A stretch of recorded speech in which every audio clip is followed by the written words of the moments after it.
Hamidou Tiegna est condamné à 15 ans de prison ferme, tandis que les 3 autres accusés également reconnus coupables ne sont pas épargnés. Le tribunal a rendu son verdict dans l'affaire de détournement de 3 milliards de francs CFA au ministère de l'Action humanitaire. Tous les détails dans cette édition. La police nationale assure la sécurité des habitants de Ouagadougou pendant les fêtes de fin d'année. Un dispositif impressionnant a été déployé pour veiller au grain et garantir la tranquillité publique. Une partie vous sera présentée dans ce journal. Nous sommes le 24 décembre à quelques heures de la fête de la Nativité. Les Ouagavillois déjà plongés dans les préparatifs peuvent donc se rassurer. Malgré les difficultés économiques, chaque année, la morosité semble dominer et tant les acheteurs que les vendeurs expriment leurs préoccupations face à la situation. Vous les entendrez dans cette édition également. Voilà, pour les grandes articulations de ce journal, bonsoir mesdames et messieurs, merci de nous suivre. On y est, le dénouement dans le retentissant procès du détournement au ministère de l'Action humanitaire. Après des semaines de débats intenses, la justice a tranché.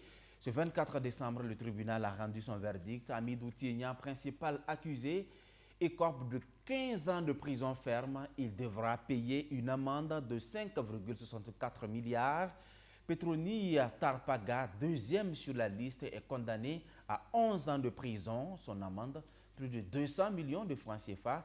Salifou Ouedraogo et Philippe Bayoulou n'ont pas été épargnés. 8 ans pour l'un et 6 ans pour l'autre. Ils devront payer également des centaines de millions de francs CFA. Le point complet avec Kwame Hervé Dapa. Accusés, levez-vous. Sur leur visage, on peut bien lire l'inquiétude. Et ils ont bien raison de redouter ce qui les attend. Détournement des deniers publics, complicité des détournements des deniers publics, blanchiment de capitaux, usage des fonds en écriture publique. Un à un, le juge égrène les faits pour lesquels les accusés sont reconnus coupables, chacun pour ce qui le concerne. Puis, le tribunal condamne Tiegna Hamidou à une peine d'emprisonnement de 15 ans et à une amende de 5 milliards 640 millions de francs CFA, le tout ferme.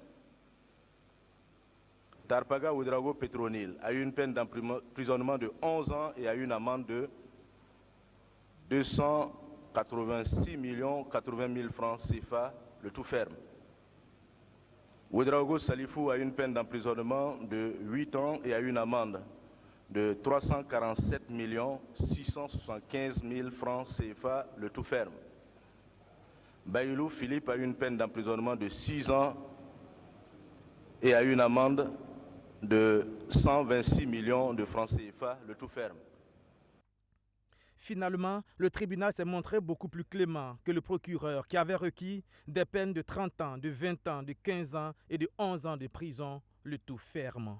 Qu'à cela ne tienne, les coupables sont aussi condamnés à payer 1 franc au Renlac et un peu plus de 2 milliards de francs CFA à l'État. Le verdict de ce 24 décembre vient mettre fin pour l'instant au procès de l'affaire détournement de 3 milliards de francs CFA au ministère en charge de l'action humanitaire. Le jugement a tenu en haleine les Burkinabés qui ont pu le vivre en direct à la télévision nationale pendant plusieurs jours. Le juge a tenu à relever la facilité avec laquelle le forfait a été commis et a préconisé que des mesures robustes soient prises par l'administration publique.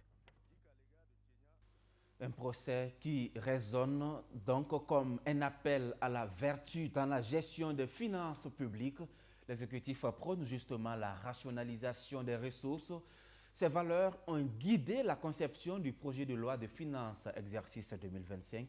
Hier soir, les 71 députés de l'Assemblée législative de transition ont tranché un vote unanime pour la loi. Le budget de l'État grimpe de près de 4%. Les recettes s'élèvent à un peu plus de 3 100 milliards de francs CFA. Les dépenses, elles, atteignent plus de 3 600 milliards. Et bien sans surprise, la sécurité et la défense engloutissent le quart du budget. Tous les détails avec Josiane Koulibaly et Benjamin Kwame. Du 1er janvier au 31 décembre 2025, Le Burkina Faso aura besoin d'un peu plus de 3100 milliards de francs CFA comme recette pour poursuivre son développement socio-économique. En 2024, le pays avait besoin de 3030 milliards de francs CFA. Et pour 2025, les chantiers et les défis sont énormes.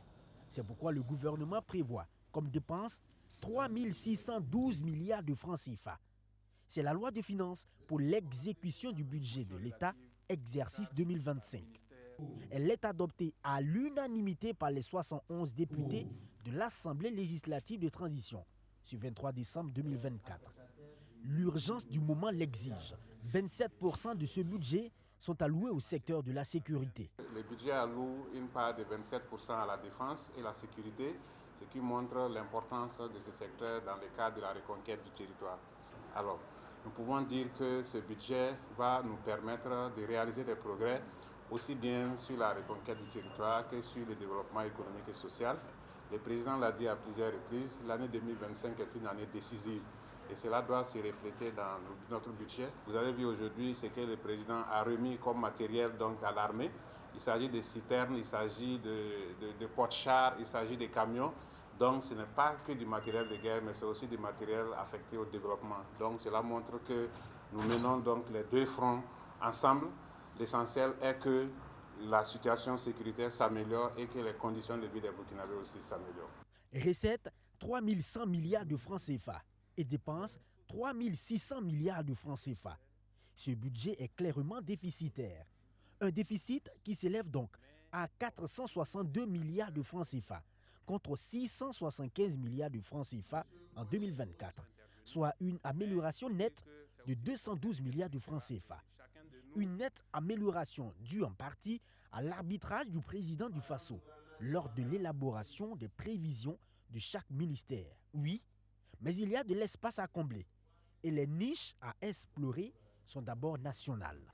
Ce déficit sera couvert essentiellement par les ressources de trésorerie, notamment les emprunts projets et programmes, les emprunts obligataires dont le montant sera déterminé par la stratégie de gestion de la dette à moyen terme 2025-2027 et tout autre mode de financement légal qui pourrait être exploité à cet effet. Aucun secteur n'a été oublié. La santé, avec 11,79%, l'éducation, 28%, l'agriculture, eau et assainissement, 5,6%, sans oublier la recherche et l'innovation, l'emploi des jeunes, le foncier. Mais les Burkinabés attendent beaucoup plus d'actions sur la cherté de la vie. Cela va passer par des actions liées bien sûr au secteur agricole. Quand on parle de cherté de la vie, le plus souvent c'est essentiellement sur les céréales. Si nous arrivons à améliorer la production agricole, naturellement cela va impacter, cela va tirer donc les prix vers le bas et au profit des populations. Donc le gouvernement, en plus de ces actions, fera tout en ce qui concerne les contrôles. Vous savez, les contrôles au niveau des structures des différents commerces se font de façon régulière. Donc ça montre que le gouvernement tient à ce que les prix soient les mieux maîtrisés possibles pour que les populations puissent voir leurs conditions s'améliorer. Aboubakar Nakanabo rassure que tout sera mis en œuvre pour une gestion rationnelle de ces ressources avec un coup de pied dans la fourmilière de la corruption. Ce budget est conçu pour améliorer la résilience des populations tout en renforçant la confiance des gouvernés aux gouvernants. Chaque franc utilisé sera utilisé avec rigueur, car diriger, c'est servir, et notre raison d'être, c'est le bien-être des populations. Au regard de l'actualité brûlante qui nous édifie sur la persistance de la mauvaise gestion des deniers publics, nous réaffirmons notre détermination à combattre la corruption et à renforcer la transparence dans la gestion des deniers publics. Comme autre nouveauté dans cette loi, à compter du 1er janvier 2025, les détenteurs de commerce en ligne qui vendent des biens et offrent des prestations de services basés à l'étranger ou sur le territoire national vont s'acquitter de la taxe sur la valeur ajoutée, une manière de rétablir l'équité avec les autres commerces qui payent les taxes et impôts au compte de l'assiette fiscale burkinabé. Le temps Ouagadougou s'agite en cette fin d'année. Les rues bouillonnent de vie, les habitants se pressent, les bras chargés d'achats. La police nationale est sur le qui-vive également. Elle surveille, protège, rassure Un dispositif sécuritaire est déployé. Les zones à risque sont sous contrôle. Cet après-midi, le commissariat central a tenu un point de presse. Un plan d'action a été dévoilé. Objectif des fêtes sans incident majeur. Josiane Koulibaly, Benjamin Kwame. Cet après-midi du 24 décembre 2024, à Ouagadougou, il est 14h30, sur l'avenue Bassawarga. Sur près d'1 kilomètre, cette longue file de véhicules. Des véhicules avancent tous lentement. L'embouteillage est monstre. Et certains automobilistes, de même que les conducteurs de tricycles, perdent patience et se retrouvent sur la piste cyclable. Sur l'avenue de l'aéroport jusqu'à la Maison du Peuple, en passant par le rond-point des Nations Unies, même cliché. On ressent clairement les préparatifs de la fête de Noël et la célébration du Nouvel An.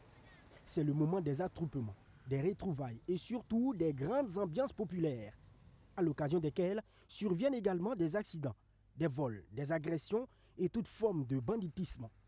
Et c'est là qu'intervient la police nationale.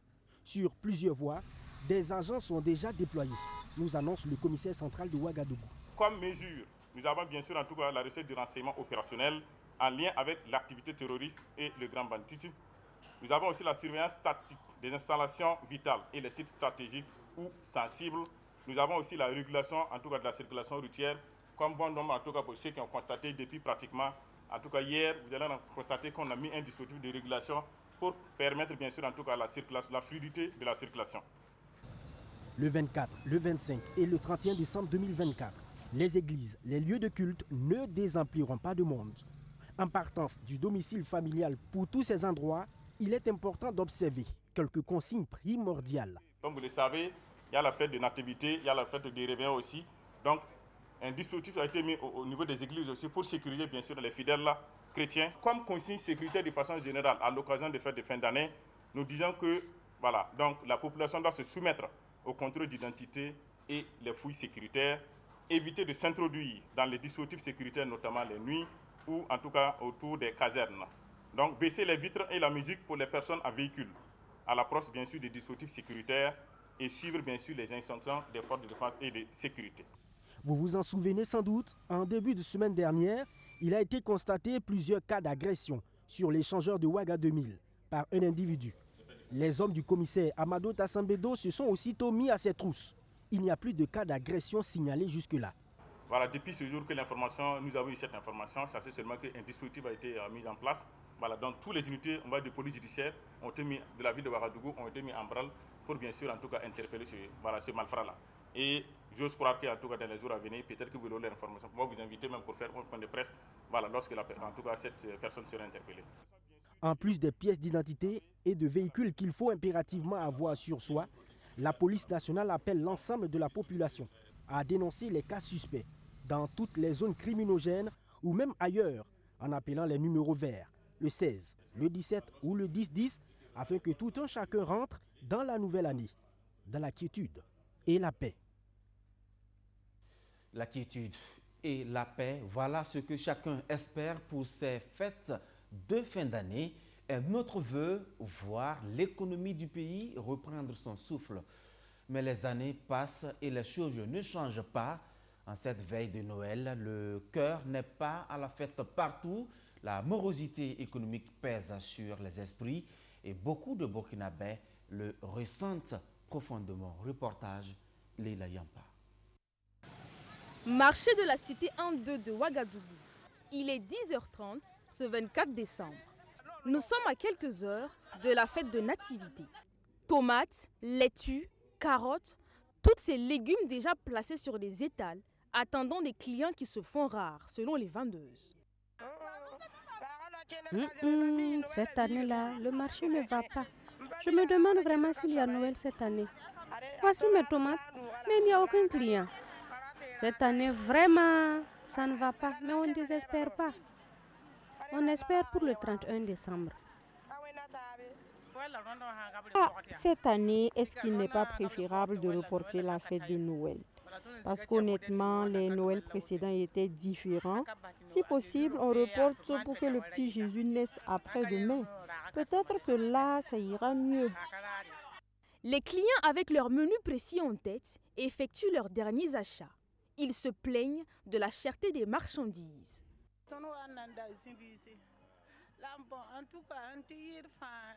Je suis venu faire le marché pour la fête, mais honnêtement, tout est cher. Les commerçants crient à la charité, nous également, en ce moment. Que pouvons-nous faire? Nous mettons tout ça sur le compte de la crise sécuritaire. On espère seulement que d'ici le 31 décembre, tout ira pour le mieux. Que Dieu bénisse le Burkina Faso.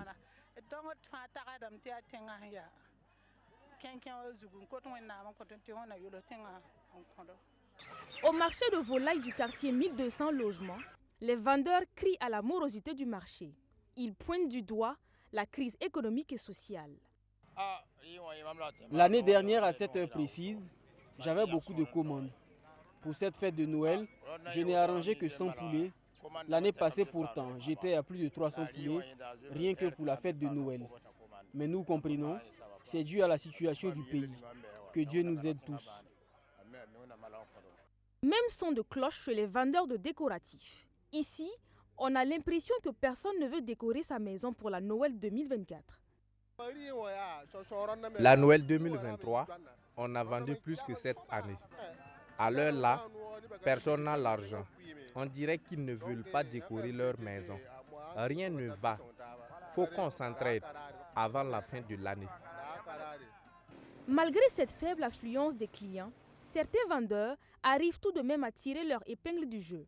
C'est le cas de cette coiffeuse qui visiblement est débordée. Son salon ne désemplit pas. En tout cas, cette année, les clients ont répondu plus présents que les années passées. Ça fait plaisir, ça fait vraiment un grand plaisir.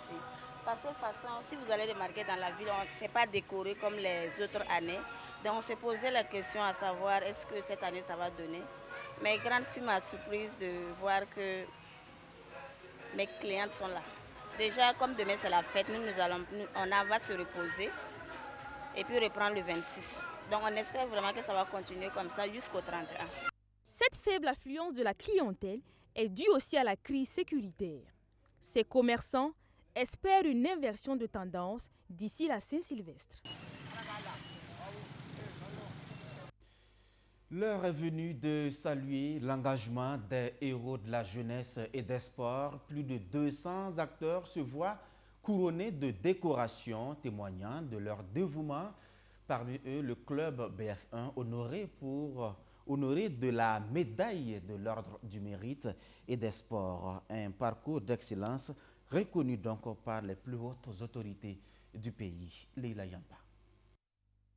Après 12 années au service de la nation, le club de la télévision BF1 voit son mérite enfin reconnu. Il reçoit sa médaille de l'Ordre du Mérite de la jeunesse et des sports. Les premiers responsables expriment leur gratitude pour cette distinction. Nous sommes émotionnés vraiment d'être honorés par nos autorités de ce pays. Et quoi dire, c'est une vision d'ensemble et en même temps une invite pour nous d'être des rassembleurs, de continuer toujours pour la cause noble. Et on ne peut que dire merci à M. Soufou Sarré, tout le personnel de la télévision BF1, tous les téléspectateurs de BF1 et tous les membres du club. C'est la famille qui gagne. Et pas mon nom propre, mais c'est l'ensemble de toute la famille. En marge de cette cérémonie, ce sont au total 232 citoyens burkinabés qui ont reçu les distinctions honorifiques. 21 dans l'ordre de l'étalon, 32 dans l'ordre du mérite burkinabé et 179 dans l'ordre du mérite de la jeunesse et des sports. Les bénéficiaires sont entre autres des associations, des cadres, des chefs coutumiers et des journalistes. Pour ces récipiendaires, ces médailles récompensent le fruit de leur labeur. C'est une grande joie pour moi. Maintenant, je dirais grand merci à la nation toute entière, à ma hiérarchie, à ma famille et à mon époux qui a toujours été là pour moi. Et je prie que la paix revienne au Burkina Faso. Cette médaille va nous apporter un plus. Un plus, ça montre que nous sommes sérieux dans ce que nous faisons. Voilà, si la nation reconnaît vraiment le travail que nous faisons au milieu rural, ça montre qu'il y a du sérieux et c'est forcément un bénéfice pour nous. Pour le ministre des Sports, de la Jeunesse et de l'Emploi, ces insignes de décoration témoignent toute la reconnaissance des mérites acquis dans l'exercice des fonctions de ces vaillants citoyens. Il les encourage à plus d'efforts. Le choix qui a été fait de vous honorer n'est pas le fruit du hasard, mais le résultat d'un parcours professionnel marqué par des sacrifices. La médaille que vous allez porter fièrement tout à l'heure est une récompense des mérites acquis dans l'exercice de vos fonctions. Elle ne doit pas être perçue comme un aboutissement, mais comme une invitation à poursuivre votre quête d'excellence et d'exigence.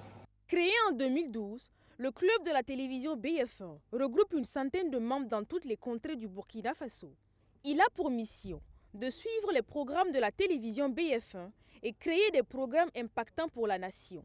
Avec cette médaille, il ambitionne continuer ses œuvres. À la Direction générale des impôts, l'heure est à la célébration des travailleurs. Les meilleurs contribuables et travailleurs des impôts de l'année 2023 ont été honorés par les responsables.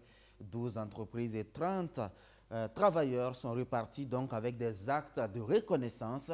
Le super prix agent revient à Mme Aïssatou Niyan en poste à la direction des hauts bassins. Abdou Aziz Saré. 1368 milliards de francs CFA, c'est la somme mobilisée en 2023 par la Direction générale des impôts en termes de recettes, dont 1262 milliards de francs CFA pour le budget de l'État, selon la DGI. Parmi les artisans majeurs de cette prouesse fiscale, il y a cette dame, Aïssata Niyan, caissière à la Direction régionale des impôts des Hauts-Bassins.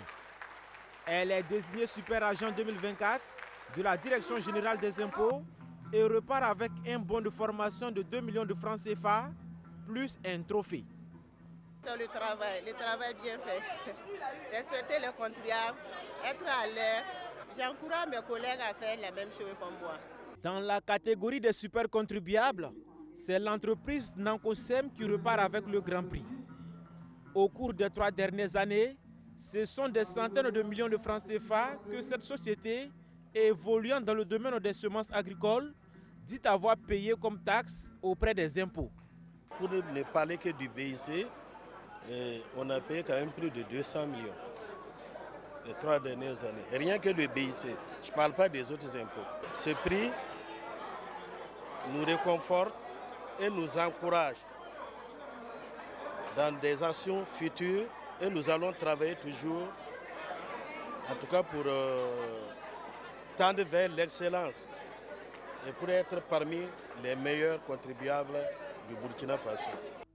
Renforcer le civisme fiscal et encourager le professionnalisme des agents du fisc, c'est l'ambition du Grand Prix de l'excellence de la Direction générale des impôts qui est à sa 4e édition. Il était vraiment de bon ton que nous puissions reconnaître les efforts des uns et des autres pour nous permettre de pouvoir mobiliser le maximum de ressources.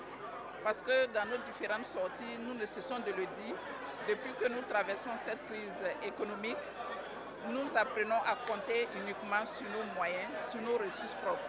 Donc vraiment, c'est une nuit de reconnaissance, c'est une nuit qui nous permet de pouvoir passer ce message, dire aussi à nos agents que l'État, le gouvernement est reconnaissant de tout ce qu'ils font comme sacrifice. Et également, c'est une nuit pour nous, encore une fois, de lancer un message au civisme fiscal auprès de nos contributeurs, auprès de nos différents contribuables. Le prix du meilleur chef des unités de recouvrement est décerné à Ama Bansé de la Direction régionale des impôts des Hauts-Bassins. Le prix du meilleur manager central revient à Idrissa Ouedraogo de la région du Centre. Ce vendredi, l'Université libre du Burkina a célébré l'excellence. 25 étudiants ont été honorés pour leur mérite au titre de l'année académique 2023-2024. Leurs efforts ont été récompensés donc par les autorités de l'université. Une fierté immense, un moment de joie pure. Ces distinctions les poussent à aller encore plus loin, à redoubler d'efforts. Bamori Traoré, Madina Sud. L'Université libre du Burkina célèbre ses meilleurs étudiants. Au cours de cette journée d'excellence, 25 étudiants ont vu leurs efforts récompensés par les autorités de l'académie. Parmi eux, Stephen Key, étudiant en licence 3 de la faculté de droit des affaires. Il s'est distingué avec une moyenne exceptionnelle de 17,68 pour l'année académique 2023-2024, le plaçant ainsi en tête des majors. J'ai eu la moyenne de 17,68. Franchement, je suis très content, très ému que j'ai été récompensé de mon travail durant toute l'année, de mon dur labeur. Et c'est en même temps une motivation pour moi, un encouragement pour moi de continuer à travailler, de persévérer et de m'améliorer. Il y a le travail personnel et ça va faire des sacrifices, travailler dur, mais il y a également l'entourage. L'entourage, ma mère a été un soutien pour moi parce qu'il faut le dire, pour bien travailler, il faut un bon entourage. Ma mère a été un soutien pour moi, j'ai eu de très bons enseignants. Et également Dieu, surtout Dieu, qui m'a vraiment accompagné. Aux côtés de Stephen Key, Mounira Yaro a été honoré du prix de la bourse genre d'une valeur de 500 000 francs CFA. Je suis en licence de sciences économiques et de gestion. Bon, j'ai été lauréat du prix Jean. Bon, j'ai eu 500 000. Voilà. C'était très intéressant. C'était une belle journée. Bon, je suis contente. Pour les responsables de l'université, cette journée d'excellence est l'occasion non seulement de célébrer le mérite de ces majors, mais aussi de les encourager à persévérer dans l'effort et à redoubler d'ardeur au travail. Cette journée permet effectivement de mettre en lumière et de magnifier surtout l'effort que nos étudiants ont eu à exercer l'année passée, ce qu'ils ont produit comme effort bien sûr en classe et en termes de comportement à l'intérieur de l'ULB et même à l'extérieur.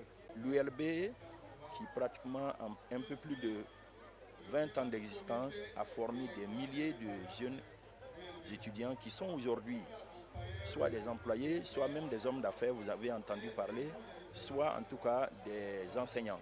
Et pour nous, c'est important que l'on puisse garder ce tandem entre le monde académique et le monde professionnel, ce qui permet en tout cas de mieux accompagner tout ce qu'il y a comme jeunesse formée au niveau national dans nos universités publiques et privées. En plus de la remise de prix, la cérémonie a également été marquée par des hommages rendus aux anciens étudiants de l'Université libre du Burkina, ainsi que par l'élection du nouveau délégué général des étudiants pour l'année académique 2024-2025. Le Lion Club du district 403A3 se mobilise pour l'avenir des jeunes. Un camp de jeunesse pour les préparer à l'emploi au cœur de cette initiative, des formations professionnelles et des outils pour renforcer la personnalité des jeunes. Plus de précisions avec Leila Yampa. Le chômage des jeunes, une problématique que le Lions Club du district 403A3 entend contribuer à résoudre en facilitant leur insertion. Ce camp national de jeunesse Léo se tient à Koubri dans ce sens. 3 jours durant, les participants vont être outillés dans divers domaines professionnels. Il se tient sous le thème « Insertion professionnelle, enjeux et perspectives ». Alors comme vous le savez, aujourd'hui la jeunesse est un groupe très sensible et qui est largement pris en compte dans toutes nos politiques de développement depuis certaines années. Et quand cela est couplé avec une thématique liée à l'insertion professionnelle, je pense que ça rend pertinent la rencontre que nous avons aujourd'hui parce que les jeunes vont avoir à suivre des panels et il s'agit pour eux effectivement de développer leur leadership local et aussi apprendre à véhiculer certaines valeurs que notre association prône. Initié par les Léo, en conformité avec les Lions du club district 403A3 du Burkina Faso, plusieurs activités sont prévues lors de ce camp. Au cours de ce camp jeunesse, nous aurons des thématiques, notamment en rapport avec l'insertion professionnelle et des panels qui pourront nous permettre d'améliorer notre leadership au sein de notre société. Et à cette occasion, généralement, nous organisons cette activité en invitant nos amis Léo des autres districts d'autres pays à se joindre à nous. Et cette année, nous avons décidé d'inviter nos autres associations sœurs telles que l'AEM, les scouts, la Jeune Chambre internationale, l'association Kaira et bien d'autres associations à se joindre à nous afin de pouvoir prôner vraiment ensemble cet esprit de solidarité tel mentionné par notre gouverneur Jean-Yves Cossé. L'initiative est saluée et encouragée par les autorités de la commune de Koubri. Ils espèrent que ce camp national aura des répercussions positives sur leurs jeunes. C'est vraiment un motif de satisfaction et de fierté de recevoir, j'allais dire, ces sommités dans notre commune. Et nous espérons que les travaux qui seront déroulés pourront donc contaminer les jeunes de notre commune pour qu'ils puissent du moins aussi affirmer leur leadership à travers donc, ce camp. Le camp national de jeunesse Léo se tient du 19 au 22 décembre 2024. Il est attendu environ 200 participants. Cette question à présent, où en sommes-nous avec la mise en œuvre du schéma directeur d'aménagement du Grand Ouaga? Eh bien, le rapport d'évaluation est sur la table des acteurs. Après analyse, il ressort que les lignes ont visiblement bougé. On en sait plus avec Maxime Ilboudou. 4 ans après son adoption, le chemin directeur d'aménagement du Grand Ouaga fait l'objet d'évaluation par les cadres du ministère en charge de l'urbanisme. Dans la mise en œuvre de ce document de planification urbaine, on retient que la capitale Ouagadougou s'est dotée d'une voie de contournement et des routes qui ont permis de désengorger la circulation. À cela s'ajoute l'aménagement de l'espace urbain en tenant compte des communes périphériques de la capitale. Pas mal en tout cas de structures de l'État ont eu à respecter les orientations qui étaient contenues. Donc il y a pas mal de projets qui ont été réalisés dans le cadre donc, de la mise en œuvre de ce schéma directeur-là. Donc on peut citer par exemple la voie de contournement que vous connaissez. On a aussi l'université Thomas Sankara qui a respecté donc, les orientations. On a actuellement la mise en œuvre du port sec multimodal qui est en cours. Voilà, et si vous voyez aussi la voie qui traverse le camp Babassi. Le camp Babassi n'était pas traversé, donc c'est autant d'éléments qui ont été proposés donc, dans le schéma directeur d'aménagement du Grand Ouaga pour mieux structurer le développement de l'agglomération ouagalaise. Le rapport d'évaluation fait ressortir également que la croissance démographique du Grand Ouaga est moins rapide que les prévisions du schéma directeur d'aménagement.